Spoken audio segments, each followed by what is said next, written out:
This video is brought to you by Squarespace. From websites and online stores to marketing tools and analytics, Squarespace is an all-in-one platform to build a beautiful online presence and run your business. Hi everybody, welcome back to my channel. Welcome. If you're new here, my name's Lainey. Today we're going to be doing a video talking about knockoffs. Now, everyone's obsessed with knockoffs now. This is not going to just be me sharding on knockoffs because I'm not perfect. Nobody is. And I don't even think not buying knockoffs makes you perfect, obviously. I've just kind of been thinking about this kind of stuff and being a hater, and you guys really liked my gatekeeping video where I was a bit of a hater, so we're just gonna keep rolling with it because I think about this stuff a lot, and maybe it's from being chronically online. Actually, I know it is because Brandon and I will talk. I talk to Brandon about these videos before I start filming them, and like I've said before, he is not online, no social media, and he always kind of brings me down a notch that I need, in the sense of like, that doesn't happen in the real world, and we bounce ideas off each other, and yeah, it's fun. That's all. Like I said, I don't want this to come from me being like high and mighty and better than everyone else, because that is not the case. I think a lot of times when fashion people talk about knockoffs versus dupes, there are people who are really, really into fashion. And yes, I'm very into fashion, but I'm very into the people's fashion. I really don't have much to say about designer and high-end fashion, and even like fashion shows. I just filmed the video looking through like Vogue and Who What Wears trend predictions, and I look at these runway pieces and I really don't feel much from them because it just feels so unattainable and unrealistic. I get so much more inspiration walking the streets of like my small town and seeing a grandma wearing a pair of Asics, and I'm like, wow, she looks so cute, I want to wear those. I didn't grow up either having, you know, designer, even, I feel funny talking about my mom, she's sitting in the living room right now holding Lucy so I can film this. I didn't grow up seeing her wear designer. My mom has never ever even owned anything designer. We just never had that stuff, and I didn't even know it existed, honestly, until I started being online. And I don't say this why do I say this?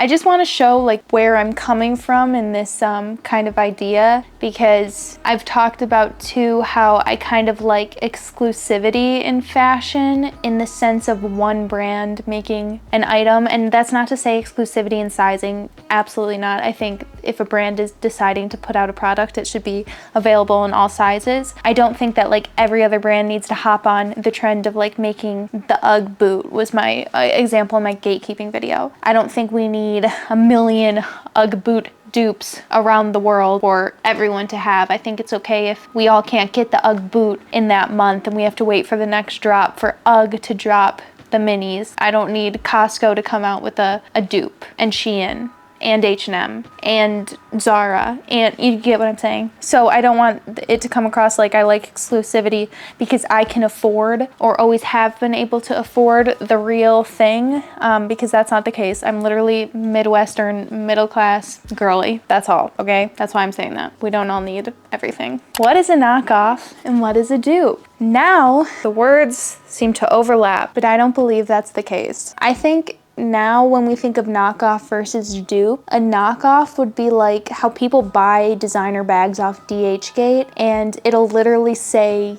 Gucci on it, or Balenciaga, or whatever brand you're trying to buy at a more discounted price. I feel like that is still considered a knockoff because it has the brand's name on the item, but it didn't come from the brand. And people would look at like a dupe as like Shein making a UGG boot, and it looks exactly like an UGG boot, but it doesn't have the UGG logo on it, so it's a dupe. It's not a knockoff. But to me, that's still a knockoff. A brand is deliberately making something to look exactly like something that already exists. That's a knockoff. Let's say a small designer designed like a pink floral dress, and it had the silhouette, and it was obviously their own design, and then Shein goes and makes the pink floral dress, but it doesn't have the tag on it. That's still a knockoff. Just because it doesn't have the brand name on it doesn't make it a dupe now. And I think it's easier to see that kind of like knockoff is a knockoff when you look at like a small designer and then a big corporation coming and taking their design. But people just don't seem to care as much when it's a big corporation to a big corporation and everything is basically overlapping. And I'm not saying feel bad for UGG because their design is getting taken by,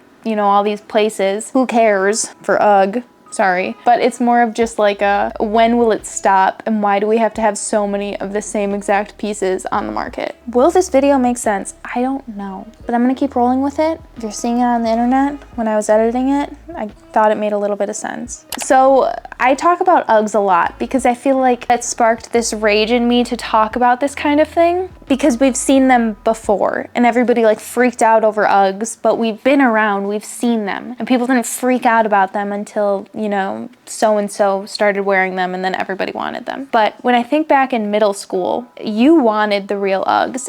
Everyone wanted the real Uggs. You didn't want Bear Claw, you didn't want, what were the other ones? I can't remember now. I remember Bear Claw being like, oh my God, they're not Uggs, they're Bear Claw. And we used to literally call them fuggs because they were fake Uggs. And it wasn't embarrassing to wear fake Uggs. I think I had a pair too. But everybody wanted to have the real thing. And now it's almost like an emblem or a reward, or like you should get an award for wearing the dupe of the Uggs. And now fuggs, I literally wrote in my notes, fuggs frowny face to fuggs heart. Now it's when you get the fake Uggs on Amazon, everybody's like, oh my God, give me the link. Where did you get these? These are so cute. These are so good. These look just like Uggs. I just don't understand how it changed. And that's kind of what I'm talking about in this video. But there was a distinct change of when this happened. So something I think has to do with this whole dupe craze is viralbility. On TikTok now, everybody knows you can have 0 followers and you can post one TikTok and get 100 million views on it. Before TikTok, algorithms really didn't work this way. On YouTube, it was almost like you had to have consistency and keep posting for YouTube to even give you the opportunity to like get put in somebody's recommended, unless you like hit the jackpot, which was like a 1 in a million chance. And even just getting put in the recommended as a smaller YouTuber used to be impossible. It was so much harder. And then with Instagram, you know, when it was literally the explore page was just like the trending pictures. It really didn't have to do with your cookies or what you were looking at. Remember? It was the popular page. That's what it was. It wasn't even the explore page, it was the popular page. For you to gain an Instagram following, again, just used to be impossible. You couldn't reach an audience that wasn't already your own. And TikTok has changed the game for that and it literally pushes you out to everybody. No matter what, your video is getting fed into somebody's algorithm, and just if they watch it or not, or if they interact with it or not, determines whether it gets pushed further into like, you know, further web or whatever. One really easy way to go viral on TikTok right now is to post a dupe video. And everybody knows this now because people are literally making fun of it. TikTok has turned into this crazy shopping app, and people know like if you delete TikTok, you'll stop buying stupid shit on Amazon because everybody is promoting product. And it's so weird because it's not even just influencers, it's not even just people who have affiliate links that make money off of it. People crave so much now to say that they have had a viral TikTok because almost everyone now has had a viral TikTok. A way to do it is by posting a dupe. So we look at dupes now in a different way because they can make it so you gain a following and success and whatever online. This goes into the idea now too that there's too many influencers. Everybody is basically an influencer now, and everybody at least knows somebody with a following online. Really not that like crazy of a deal anymore. Influencers used to be so much more far and few, especially when they were just on YouTube and Instagram. Like on Instagram it was like Alexa, wait, what was her name? It was literally just like Alexis Ren on Instagram was like the Instagram influencer. And then you had celebrities obviously, and then on YouTube it was like Gen X Pen and Andrea Russet and then like Ingrid, like OGs. And now to name all the influencers on TikTok, it's in millions. It's insane. Influencing now on TikTok also just feels like it's to promote shopping. These people online before just felt like online personalities, honestly. When I think of like an Alexis Ren, why can't I remember her name? Like Instagram models almost. They weren't really influencers. And then again with like those OG YouTubers, sure, even like the beauty gurus were like showing us product all the time. Like I think like Desi Perkins or Nikki Tutorials. They were showing us new products in an influencer way, but it was showing us new products with a makeup tutorial. Like there was a reason these older influencers were showing us products. Even old-fashioned influencers, sure, like we saw hauls with them, but we would later then see these items being styled, and it took more time for us to be influenced to buy things. Now with TikTok, it's literally everything is a haul or just showing one product and why you should buy it. There's really no like learning these videos, and that's kind of like the difference I feel like with influencers then and influencers now. And I feel like what changed with influencers now just promoting buying new different products is the affiliate link. I feel like the affiliate link literally ruined everything, because I remember when it was like a meme basically when everybody had a Morphe code, and it felt like these influencers were just promoting the Morphe brushes and palettes because you could make a quick buck off of this affiliate link that every beauty influencer had. It almost made us like turn our head to Morphe, or like we still bought it and were influenced by it, but everybody knew why Morphe was getting so pushed once we learned what an affiliate link was. And now with like the like to know it, you can turn anything, basically anything, into an affiliate link. So if an influencer who is giant and has this pull wants to make $100 in a month or whatever it is, $1,000, they can make an Amazon video of, you know, must-haves on Amazon, and create all the affiliate links or put it on their Amazon storefront, which they still make money off of, and make money that way. So it's almost this like encouragement to make just product-based videos where the people watching aren't learning anything. I always talk about this. If you're thinking of starting a YouTube channel, you need to make it so your audience, there's a purpose. What is your audience learning? What are you learning from this video? Probably nothing. I think another thing that has made us more accepting of a knockoff and turning it into a dupe is this kind of like stick it to the man idea, where people will say, oh, well, there's no ethical consumption under capitalism. I just had to read that because I always forget what it is. And people normally say this to like justify a big haul, where they're like, there's no ethical consumption under capitalism. So like, what does it matter? I can do $1,000 haul off Shein and nothing's ethical anyways. Your thrift haul is just as unethical as my Shein haul.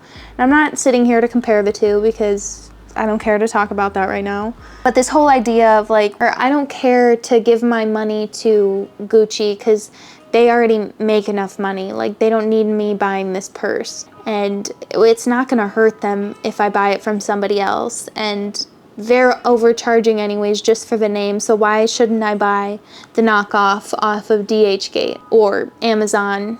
Or especially like I feel like with Bottega Veneta, because they don't have logos on everything, their purses get knocked off on Amazon all the time. So it's like, why should I give my money to Bottega Veneta and they literally won't miss this check from me? I can just buy it off Amazon for so much cheaper. It's still going to a big corporation. Either way, it's not good. Who cares idea. And this is where it's like, I don't really know how to argue with that. If that's really what you believe, is like, I don't care where my money goes, either way is bad, who am I to tell you to stop spending it on Amazon and spend it on Bottega instead? I don't know. I just want to hear your guys' opinion on that kind of thing, because I feel like this whole everybody hates capitalism idea sometimes just makes people more, that's not the word, not more capitalistic. What's the word? It makes you almost participate more in these capitalistic ideas. Is that the right sentence? Do you guys get what I'm saying? I hope that somewhat makes sense. Before we get any further into this video, I want to say thank you again to our sponsor, Squarespace. I've been using Squarespace since college. I used it to design my portfolio when I was job hunting. Squarespace is a perfect place to keep all of your documents in one place and well organized. I know so many of you guys have recently graduated or are graduating this year, and it's really important if you're going into something creative to have an online portfolio, and Squarespace is definitely the place to do that. Along with portfolios, another aspect of Squarespace that I love and know all of you will appreciate is the ability to connect all your social media accounts. Our creativity comes from so many different medias now. It's important to have a place where they can all come together and be found with ease. Squarespace allows you to display posts from your social profiles on your website, automatically push website content to your favorite social media channels as your followers can share it too. An important backbone to any successful growth on the internet has to be analytics. Squarespace gains powerful insights about your site's visitors and how they interact with your content with the analytics tools. Learn more about your page views, traffic sources, time on site, most read content, audience geography, and more. If you've ever thought about curating an online portfolio or starting a social media presence, check out squarespace.com for a free trial, and when you're ready to launch, go to squarespace.com/LaineyOzark to save 10% off your first purchase of a website or domain. I can't recommend Squarespace enough. Definitely check them out. All this to say, I just kind of wanted to talk about this because what is my point? My point is knockoffs and dupes aren't the same thing. And my point is there was a switch. One day somebody woke up and decided that knockoffs and dupes were going to be the same thing, and that knockoffs were okay, and we were all okay with buying every knockoff on Amazon. Have I ever bought a knockoff on Amazon? I think I can genuinely say no. I don't think I've ever bought a knockoff on Amazon. Have I bought knockoffs? Yes. I'm literally looking at my knockoff Miu Miu ballet flats that I got from a website called Caitlin Pan. I don't know what that was. So am I perfect? Absolutely not. But what does not buying knockoffs or buying knockoffs, either way you're not perfect. Sometimes I feel like a little bit of a hypocrite when I talk about that, because I just want you guys to understand that, like, sometimes I really want those designer pieces too, and you know, can't afford or don't want to save up that much money for just one piece of clothing. But it's this idea of like everyone making it that tends to irk me. Affiliate links are the worst thing in the whole world. I think they should die, and I still use them. I don't know, I think it's so much more relatable though when you can see your own flaws and flaws in other people, and maybe one day I'll decide that I'll be a better person. But that's it for this video. Let's see how this comes when I start editing it. I feel like it made absolutely no sense. I'm really eager to hear your guys' thoughts in the comments below though, whether this made any sense, and just if you've ever thought of this idea, and maybe if any of my points made you think of things a little bit differently. And that's kind of the whole point of these videos, and what I like is to get everybody thinking. Make sure to like, comment, and subscribe if you want to, and I'll see you in a few days. Bye.